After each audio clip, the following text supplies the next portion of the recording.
I stand at the entrance of Belmont's, my fingers tightening around my leather clutch.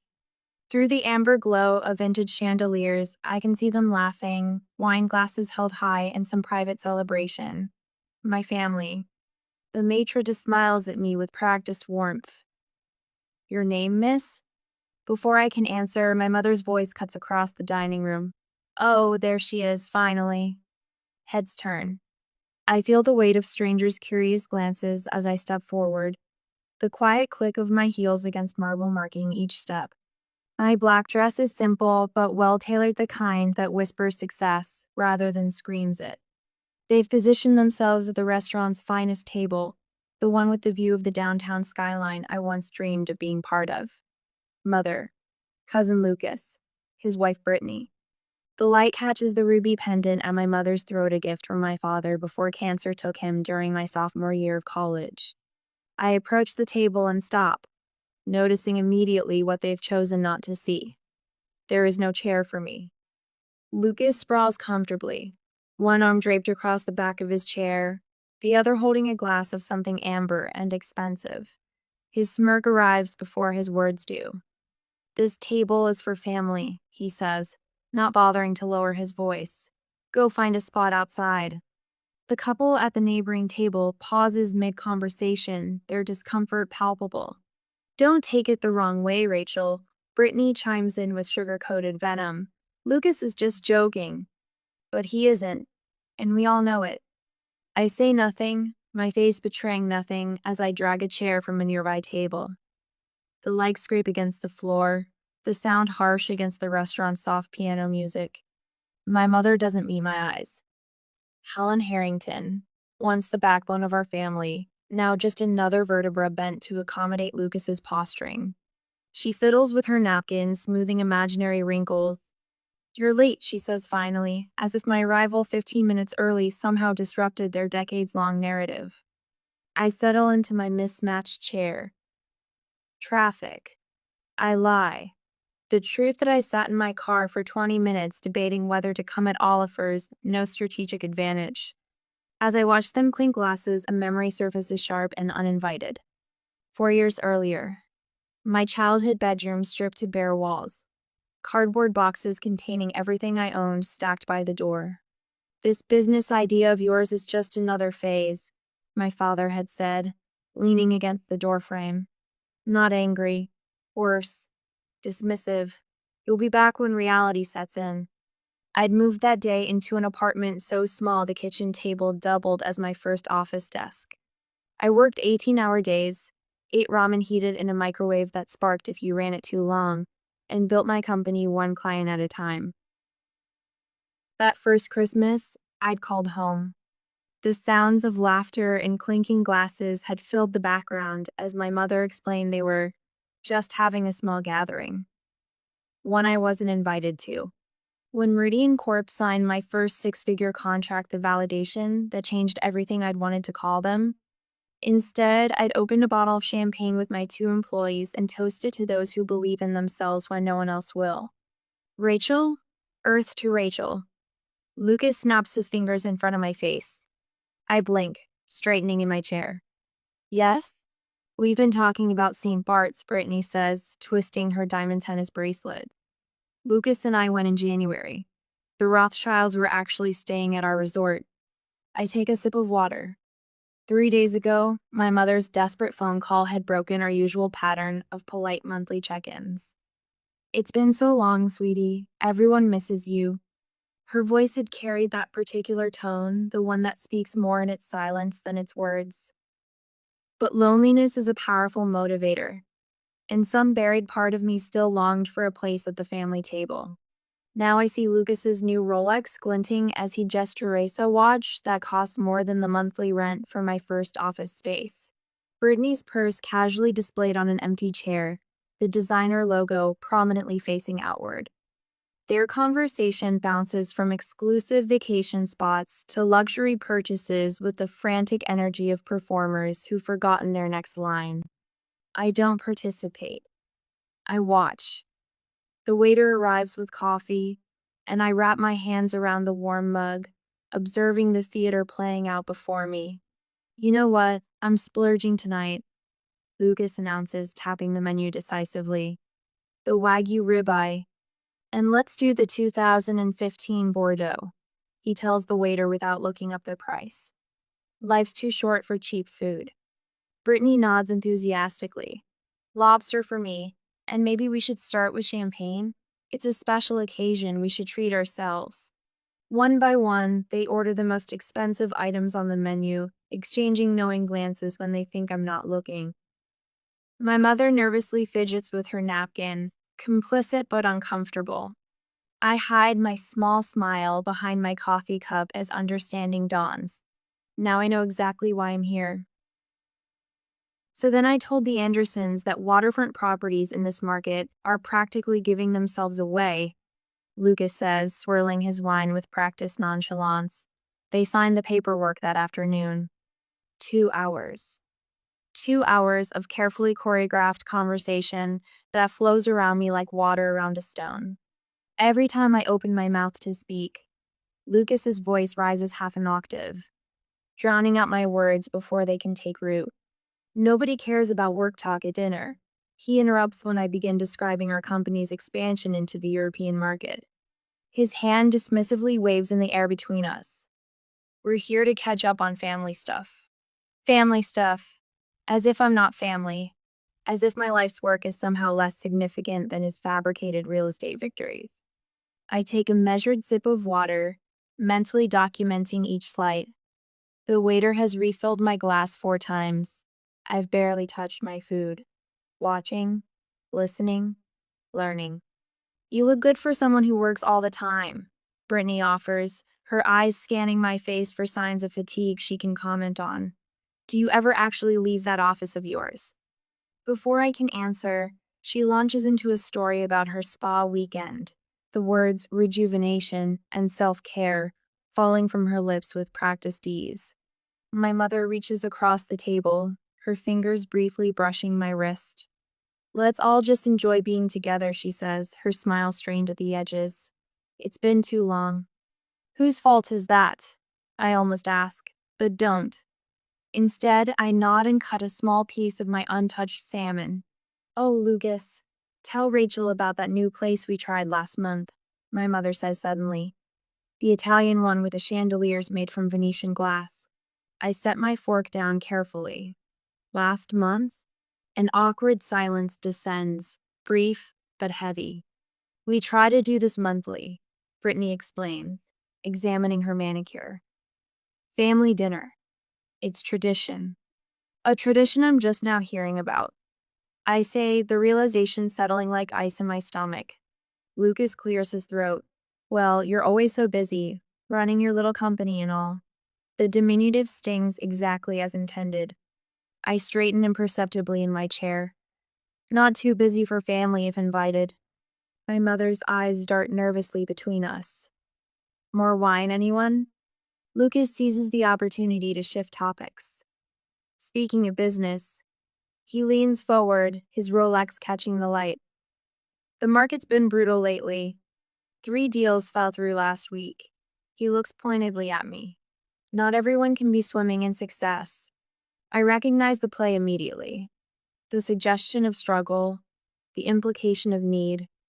That Mercedes you were looking at might need to wait, Brittany says, placing a comforting hand on his arm. Such a difficult time to be making big purchases. She turns to me. I've been trying to find something to replace my Audi, but everything is just so expensive these days, even the base models. My mother nods sympathetically before adding, Rachel has been so blessed financially with her business taking off like it has. There it is. The setup crystallizes before me, elegant in its simplicity. The expensive restaurant, the lavish orders, the stories of financial hardship followed by pointed references to my success. They didn't invite me to dinner. They invited my wallet. The waiter approaches with practiced timing, a leather-bound check folder nestled in his hands. Lucas catches his eye and nods slightly. The folder lands directly in front of me with a soft thud. I don't immediately reach for it. The silence stretches, heavy with expectation. R. Liang Bai. Lucas finally says, leaning back with a triumphant smile, "Thanks for dinner, Rachel. You don't mind, right?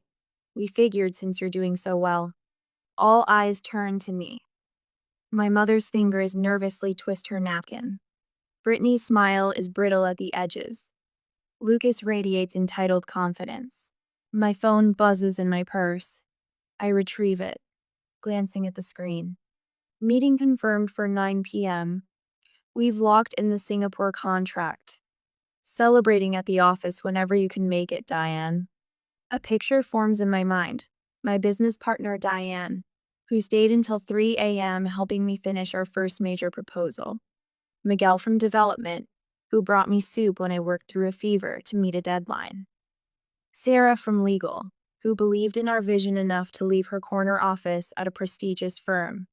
People who saw my potential, celebrated my victories, supported me through setbacks. My chosen family. The contrast is stark and clarifying. Blood ties do not automatically confer loyalty, respect, or love. Those qualities must be earned, cultivated through consistent action and mutual regard. I pick up the check slowly, examining it with careful attention. The table collectively exhales, relief rippling across their features. My mother's shoulders relax. Lucas's smirk deepens. Brittany adjusts her designer purse, already moving on to her next thought. I set the bill down directly in front of Lucas. My voice, when it comes, is quiet but firm. "I'm not your personal ATM." The silence that follows is absolute. Lucas's face flushes red. Brittany's mouth opens slightly, no words emerging. My mother is the first to recover. "Rachel, honey," she says, her voice taking on the placating tone she used when I was a child having a difficult moment. "You can help them out a little, can't you? We're family." Family. The word hangs between us, its meaning twisted beyond recognition. In their definition, family means I give and they take. My success becomes communal property, while my struggles remain solitary burdens. I meet my mother's eyes directly. "Yes, we are family, which is why I deserve the same respect you'd give to anyone else at this table." The trembling begins in Lucas's hands first, a slight vibration that travels up his arms as the reality of my refusal sets in. $2,000 of carefully cultivated entitlement crashing against the seawall of my quiet dignity. I stand, gathering my purse. Not in anger or haste, but with the deliberate movements of a woman reclaiming her worth one boundary at a time. Have you ever had to stand your ground against family members who tried to take advantage of your success? What words did you use to set boundaries? The bill sits between us, leather-bound and imposing. $2,200 for a single dinner. Lucas stares at me, his face gradually shifting from smugness to disbelief as I make no move toward my purse. The flush begins at his collar and climbs upward, cheeks an angry crimson. "You can't be serious." His voice rises, drawing glances from neighboring tables. "You make more than all of us combined." I take another sip of my coffee, savoring its bitter warmth. That's irrelevant to who ordered what. Brittany leans forward, the sweetness in her voice curdling. "We wouldn't have ordered all this if we knew you'd be so petty about it." Her designer bracelet catches the light as she gestures toward the untouched dessert plates, the half-empty wine bottles. My mother touches my arm, her fingers trembling slightly. "Maybe we can split it somehow. You take half, and we'll manage the rest?" The restaurant manager approaches, his practiced smile tightening at the corners. "Is everything all right here?" I couldn't help but notice some concern. His gaze flicks between our tense faces and the untouched bill. Professional concern barely masking discomfort. Beneath my calm exterior, emotions crash against each other like storm waves. Anger, disappointment, a strange, unexpected grief for what this family could have been. "We've been planning this dinner for weeks," Lucas finally admits, his voice dropping to a harsh whisper. "You never return Mom's call. You're too busy for family gatherings." "What were we supposed to do?" "Ask." I say simply. not manipulate. Brittany's perfect mask slips further. You never come to family things anyway, unless there's something in it for you. The accusation hangs in the air between us, heavy with irony she doesn't recognize. When have I ever been genuinely invited? I counter quietly. The last 3 Christmases. Dad's memorial service anniversary. Your housewarming. I was there alone, while everyone else brought partners and barely acknowledged. Mother dabs at her eyes with her napkin. We just thought you wouldn't mind helping out the family, she whispers, tears welling. Things have been difficult. I didn't know how else to ask you. Difficult how? I press, already suspecting the answer. Lucas and Brittany exchange glances. I lost my job 3 months ago. Lucas stares at his plate, the admission clearly costing him. The real estate market tanked and our firm downsized. He's been looking everywhere, Brittany adds quickly. But we have appearances to maintain. You understand that. I think about the Rolex on his wrist. The European vacation photos Brittany posted last month. The designer purse preening on its own chair. Our credit cards are maxed out, Brittany confesses, her voice barely audible. All of them. The picture clarifies, maintaining the illusion of success while drowning in debt. And I'm the designated life raft. I remember my 8th grade science fair winning first place with a solar energy project I built myself. My parents didn't attend. They were celebrating Lucas passing algebra with the minimum grade required. My high school graduation, or my valedictorian speech, received polite applause from my family, followed by excessive fawning over my cousin's acceptance to a state college with a C average. Working 2 jobs to put myself through college while they posted family vacation photos from Cancun. Sorry you couldn't join us, Rachel, but we know how dedicated you are to your studies. The Christmas after I started my business, when Lucas loudly proclaimed to the extended family, Rachel's playing entrepreneur now. Let's see how long until she comes back to the real world. Holiday gatherings where I arrived alone because work consumed my life, while they brought significant others who were welcomed immediately. Family dinners where my growing business successes were deliberately ignored, changed to other topics with practiced smoothness. Remember Thanksgiving 2 years ago? I asked quietly.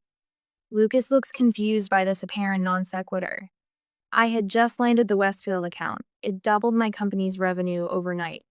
When I mentioned it, you said, and I quote, "Nobody wants to hear about your little company at dinner, Rachel." That was just a joke, he mutters, but his eyes slide away from mine. And Mom's 4th of July barbecue last summer? When I mentioned we'd expanded to a new office downtown, you told everyone I was trying to sound important, and changed the subject to Brittany's new car. Mother shifts uncomfortably, never having defended me against these slights. And now my little company makes me worth asking for money. I tap the bill with one finger. Interesting timing. The manager returns, his professional demeanor intact, but purpose clear. I apologize for the interruption, but we have other guests waiting. We'll need to resolve the bill soon. His polite words carry firm urgency. Lucas's frustration boils over. Fine. You've made your point. Just pay half. Brittany frantically taps at her phone, evidently messaging friends for emergency loans. From her increasingly panicked expression, the responses aren't favorable. Nobody's answering, she hisses at Lucas. Lucas pulls out his wallet, flipping through it with growing desperation. A membership card, a driver's license, a single $20 bill. Mother opens her purse, hands trembling, as she searches for a credit card they all know is already maxed out. The manager shifts his weight from one foot to another. We'll need to resolve this bill now, please. My mother pulls out a checkbook so rarely used the cover is still pristine. Rachel, please, she whispers, just this once. I think about all the just this once moments that would inevitably follow. The gradual erosion of boundaries, the entitled expectations that would grow with each concession. You ordered it, you pay for it, I say, meeting each of their eyes in turn. I'm only responsible for my coffee. I place a $10 bill on the table for $4 for my coffee. 6 for the server who has to witness this family drama. Lucas grips the edge of the table. You'd really let your own mother be humiliated in public? No, I answer, the word sharper than I intended. But I'd let adults face the consequences of their choices. What price would you put on self-respect? As I look at the $2,200 bill and the family who plotted for weeks to manipulate me into paying it, I realize I already know my answer. You'll regret embarrassing us like this. Lucas hisses, leaning across the table until I can smell the expensive bourbon on his breath.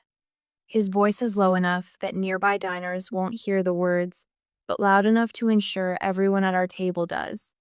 The veneer of family warmth has vanished like morning dew under a harsh sun. Brittany's eyes well with tears, perfectly timed. 2 drops slide down her cheeks, leaving trails through her foundation, but somehow not disturbing her mascara. I can't believe you'd do this to your own family, she says, her voice catching on the word family with practiced precision. After everything we've done for you. Mother fidgets with her ruby pendant, twisting it back and forth on its chain. The pendant catches the light with each nervous movement, sending small red reflections dancing across the crisp white tablecloth. Rachel, please, she says, not meeting my eyes. After everything we've done for you. The phrase hangs in the air between us, a question without a question mark. I search my memory for what, exactly, they've done for me beyond offering conditional love with strings attached like puppet masters. The unified front they presented just minutes earlier, their smug certainty that I would cover this extravagant bill begins to crack like thin ice under too much weight. Lucas pulls out his wallet and slaps down a credit card with theatrical confidence. The manager runs it through the machine, then returns with a tight smile. I'm sorry, sir, this card has been declined. Lucas's face flushes. He produces another card, then another. Each time, the manager returns with the same apologetic expression. Brittany digs through her designer purse, her fingers trembling slightly as she hands over her own card. I'm sorry, ma'am. I watched this performance unfold, my coffee now cold between my palms. The weight of their expectations this trap they've laid sits heavily across my shoulders. But as they scramble to solve a problem entirely of their own making, something shifts inside me. I place a $5 bill on the table beside my untouched coffee cup. For my coffee, I say, adding another 20. And a tip for our server. 3 pairs of eyes swing toward me, each revealing a different flavor of desperation. Lucas opens his mouth, but I meet his gaze with such steady calm that his words die before reaching his lips. I'm just letting everyone take responsibility for their own choices, I say, looking at each family member in turn, my voice neither angry nor satisfied, simply resolved. We all make decisions. We all live with the consequences. I gather my purse and stand, my shoulders, which have been tight with tension since I first walked into Belmont's, suddenly relax. I feel taller, straighter, as if I've put down a burden I've been carrying for years. The manager clears his throat. Perhaps there's someone else you could call for assistance with the bill. Lucas's nostrils flare as he pulls out his phone. He steps away from the table, his back rigid as he makes a call that clearly pains him more than any physical injury could. Brittany's fingers fly to her wrist, unclasping her tennis bracelet with frantic movements. She begins removing earrings next, piling the jewelry in front of her as if preparing for a pawn shop visit. Rachel. My mother rises, following me as I step away from the table. Her voice drops to a whisper. Please reconsider. Just this once. We can work something out later. I turn to face her. For the first time tonight, her expression contains genuine emotion rather than social performance. Fear lurks in the lines around her eyes, not just fear of the bill, but fear of losing me. This isn't about money, I say gently but firmly. It's about respect. I won't be used, not even by family, especially not by family. She flinches as if I've slapped her, but the words needed to be said. I catch my reflection in the restaurant's ornate mirror as I turn. The woman looking back at me stands straight, her eyes clear and certain. For the first time all evening, perhaps for the first time in years, I recognize myself completely. Tomorrow, I'll sit with my team people who value my ideas, who collaborate rather than manipulate. People who've earned my trust through consistent respect rather than assumed it through genetic connection. As I reach the door, my mother's hand catches my elbow. "Please don't leave like this," she says, her voice smaller than I've ever heard it. Her eyes, so like mine in color but not in conviction, search my face for mercy. I cover her hand with mine, feeling the paper-thin skin that speaks of her advancing years. "This pattern needs to end," I tell her, my voice softening. "I'm willing to talk just you and me when you're ready. But there need to be new rules. Respect, honesty, and no financial exploitation." She swallows hard, nodding slightly. "Call me when you're ready," I add, squeezing her hand once before letting go. I push through the heavy glass door of Belmont's and step into the cool night air. Behind me, the family drama continues to unfold, but ahead of me stretches an evening suddenly free of obligation. A future reclaimed, one boundary at a time. The door remains open behind me both literally and figuratively, but only those willing to meet me on equal ground will find welcome on the other side. My heels click against the asphalt as I stride toward my car. The night air feels clean after the suffocating atmosphere inside. I hear the restaurant door slam open behind me. "Rachel!" Lucas's voice bounces off the parked cars. I keep walking, my key fob's in my hand, freedom just 20 steps away. "Don't you dare walk away." His footsteps quicken, gaining on me. "You're not part of this family anymore." The words are meant to wound, to stop me in my tracks. 5 years ago, they might have. I slow my pace but don't turn. "Look at me when I'm talking to you." I pivot, shoulders square. Lucas's face is mottled red beneath the parking lot's fluorescent glow. Behind him, Brittany hurries to catch up, her designer heels clicking aggressively on the pavement.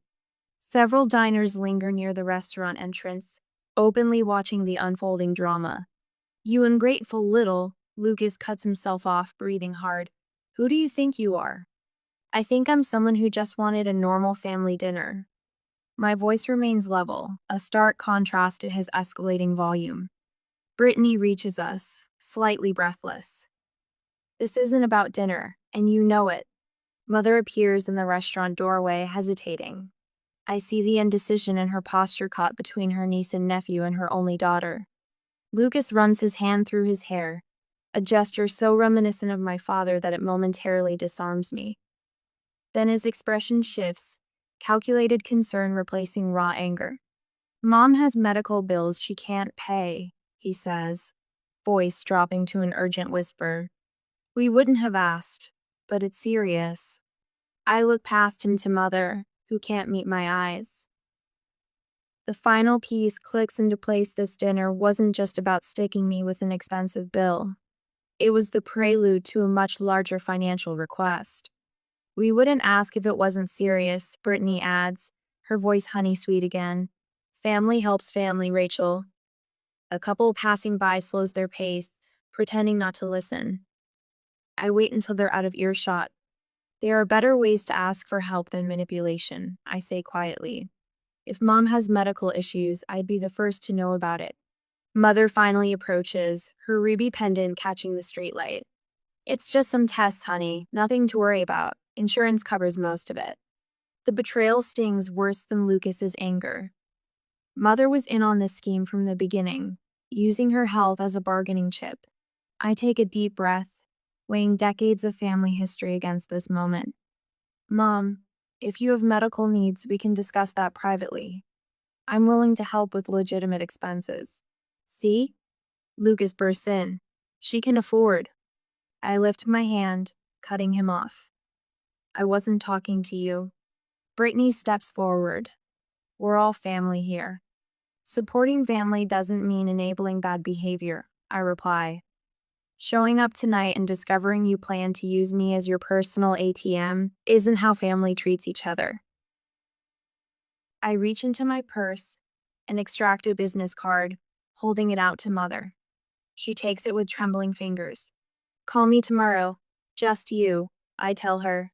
Then I turn to Lucas and Brittany. Figure out your own bill tonight. You can't be serious, Brittany sputters. I am. And if Mom wants to discuss her medical situation honestly, I'll consider helping. But I won't be manipulated again. I turn to leave, the weight of their stares heavy on my back. You think you're better than us now? Lucas shouts, his voice echoing across the parking lot. I pause, considering his question. Am I? With my successful business and financial independence, it would be easy to think so. But that's not it at all. I glance over my shoulder. No, just different, and that's okay. The simple truth lands like a stone dropping into still water. Lucas's mouth opens and closes without sound. Beside him, Brittany sinks onto a nearby bench, her facade completely shattered. All the energy she'd put into maintaining appearances drains away in an instant. Mother stands frozen between us, her gaze darting from me to Lucas and Brittany. I see the silent calculation in her eyes follow her daughter, or stay with her niece and nephew. The tableau we create is illuminated by headlights as a car pulls into the lot, briefly spotlighting our family drama for all to see. Rachel, please, Mother whispers, but doesn't move toward me. I nod once, accepting her choice without comment. My number's on the card. As I walk to my car, I don't look back. The sharp night air fills my lungs with each breath, and I realize I'm not sad, I'm relieved. For the first time in years, I've spoken my truth without apology. My hand doesn't shake when I unlock my car door.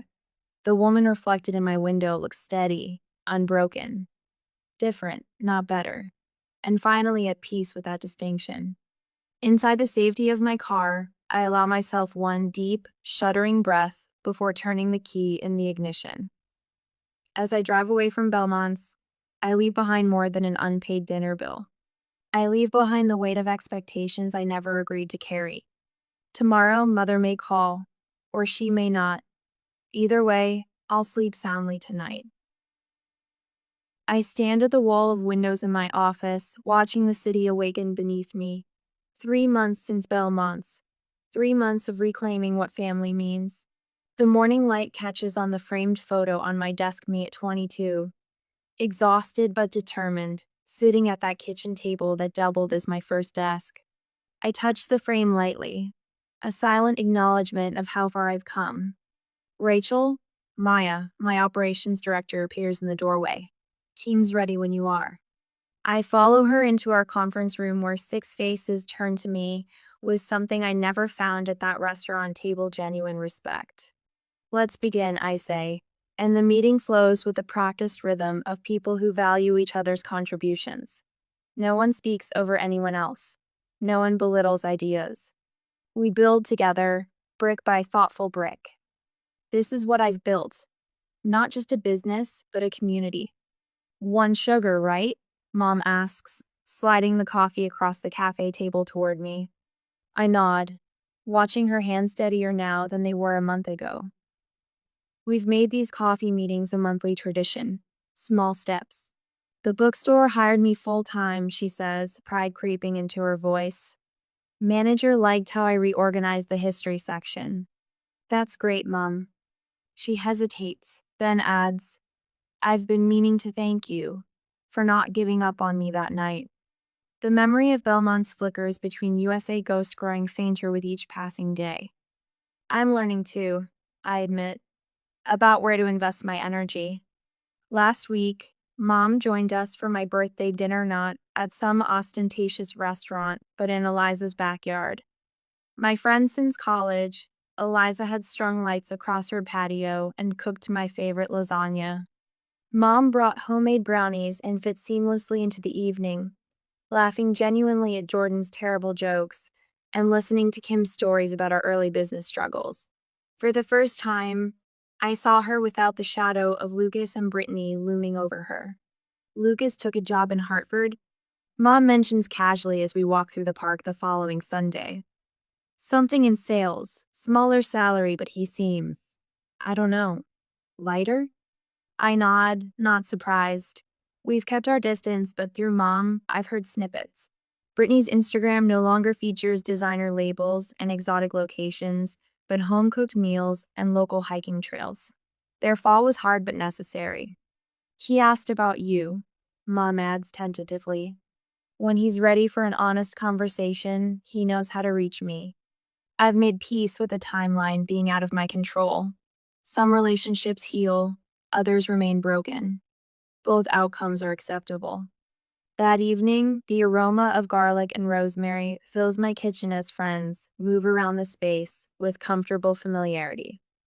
Mom arranges her homemade rolls in a basket, contributing rather than expecting. Wine's open, calls Eliza, pouring generously. We gather around my table, not the expensive mahogany Lucas would choose, but a warm cherry wood that bears the gentle scars of dinners past. Each mark tells a story of laughter, of tears shed in safe company, of midnight brainstorming sessions. As conversations overlap and weave together, I realize what I've created here. Not the pale imitation of connection that lived in those strained restaurant meals, but something authentic. These people see Menet as a resource to exploit, but as a whole person, flaws and strengths alike. Later, Mom and I walk along the shoreline near my apartment, the sunset painting the water gold. When she stumbles on a rocky patch, I offer my arm without hesitation. I'm glad we found our way back to each other, she says softly. I help her navigate the uneven ground, supporting without carrying. Family isn't who you're born to, I tell her. It's who you choose to become together.